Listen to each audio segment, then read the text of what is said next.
You ask Tiger to solve. This deals with linear equations with one unknown. The final result is x equals 58. Let's solve it step by step. Simplify the expression. Break up the fraction. Find the greatest common factor of the numerator and denominator. Factor out and cancel the greatest common factor. Group all constants on the right side of the equation.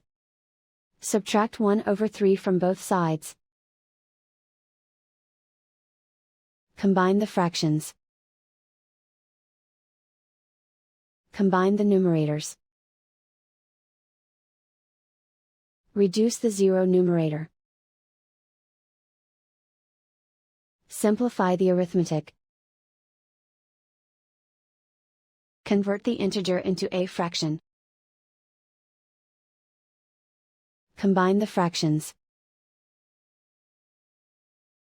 Combine the numerators. Isolate the x. Multiply both sides by 6. Group like terms. Multiply the coefficients. Simplify the fraction. Multiply the fractions. Simplify the arithmetic. And so the final result is x equals 58.